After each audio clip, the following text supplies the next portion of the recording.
በኢትዮጵያና ከኢትዮጵያ ውጭ የምትገኙ የሙሉ ወንጌል አማኞች ቤተክርስቲያን አገልጋዮችና ምዕመናን በሙሉ የጌታችን የኢየሱስ ክርስቶስ ጸጋና ሰላም ለእናንተ ይሁን።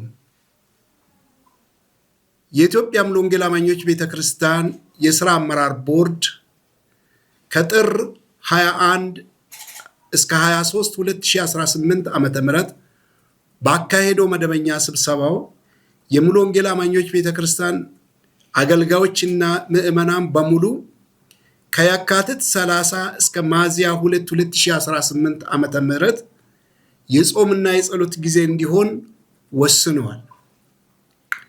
በዚሁ መሰረት በአገር ውስጥም ሆነ በውጭ አገር የምትገኙ ምዕመናኖቻችንና አገልጋዮቻችን በሙሉ ስለ አገራችንና ስለ ቤተክርስቲያናችን በምናደርገው የጾምና የጸሎት ፕሮግራም ላይ እንድትሳተፉ ጥሪ እናቀርባለን። ከዚህ ቀጥለው የኢትዮጵያ ሙሉ ወንጌል አማኞች ቤተክርስቲያን የሥራ አመራር ቦርድ ጻፊ የሆኑት ፓስተር ያለሸት ሙኩሉ የጸሎቱ ርዕስና ዝርዝር ሁኔታውን ያቀርቡልናል።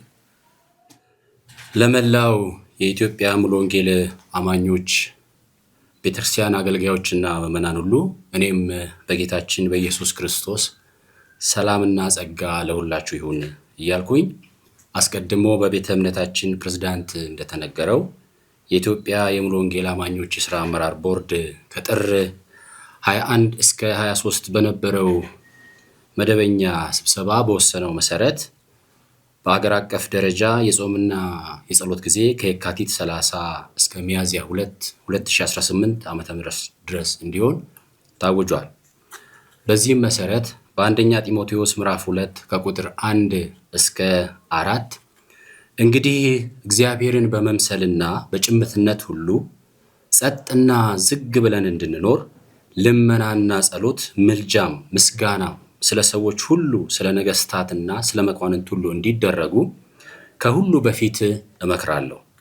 ሰዎች ሁሉ ሊድኑና እውነቱን ወደ ማወቅ ሊደርሱ በሚወድ በእግዚአብሔር በመድኃኒታችን ፊት መልካምና ደስ የሚያሰኝ ይህ ነው የሚለውን የእግዚአብሔር ቃል መሪ ቃላችን አድርገን እንጸልያለን።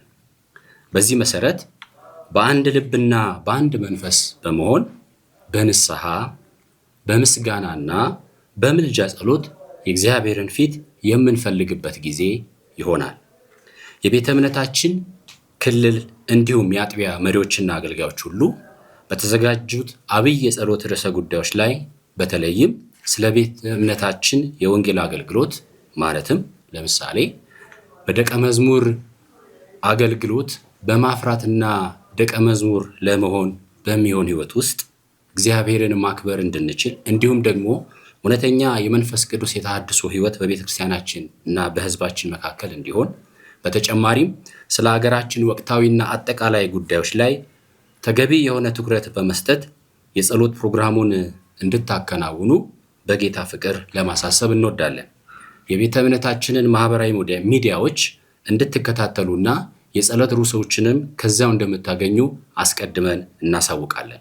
በመጨረሻም በአምስተኛው ሳምንት የጌታችን የኢየሱስ ክርስቶስ የሕማማቱ ሳምንት በመሆኑ መከራውን፣ ስቅለቱን፣ ሞቱን እንዲሁም ትንሣኤውን በማሰብ ሁላችን በየአጥቢያዎቻችን የጌታ ራት በመውሰድና ጌታን በማመስገን የፕሮግራሙ ፍጻሜ ይሆናል። ሰምቶ የሚመልስ አምላክ በሰማይ አለ። ስለዚህ በትጋትና በእምነት ወደ ጸጋው ዙፋን በእምነት እንቅረብ።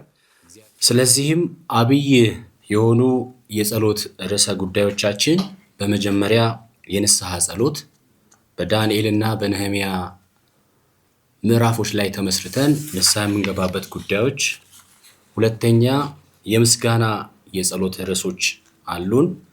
በእግዚአብሔር ፊት ስለ ሀገራችንና ስለ ቤተክርስቲያናችን እግዚአብሔርን የምናመሰግንበት፣ ሶስተኛ በቤተክርስቲያናችን ደቀ መዝሙር ስለመሆንና ስለማድረግ ቆላስይስ 1 ከቁጥር 28 እስከ 29 መሰረት አድርገን በእግዚአብሔር ፊት የምንጸልይበት፣ አራተኛ በኢትዮጵያ የወንጌል አማኞች ዘንድ መንፈሳዊ ተሐድሶ እንዲሆን የሐዋርያት ሥራ ምዕራፍ 15 ከቁጥር 16 እስከ 17 መሰረት አድርገን የምንጸልይበት፣ አምስተኛ ከፊታችን በግንቦት ወር ስለሚኖረው ሀገራዊ ምርጫ መጽሐፍ ቅዱስን መሰረት አድርገን የምንጸልይበት፣ ስድስተኛ አገራችን በሰላም ተጠብቃ መቀጠል እንድንችል የምንጸልይበት ሉቃስ ምዕራፍ 2 ቁጥር 14 መሰረት አድርገን የምንጸልይበት።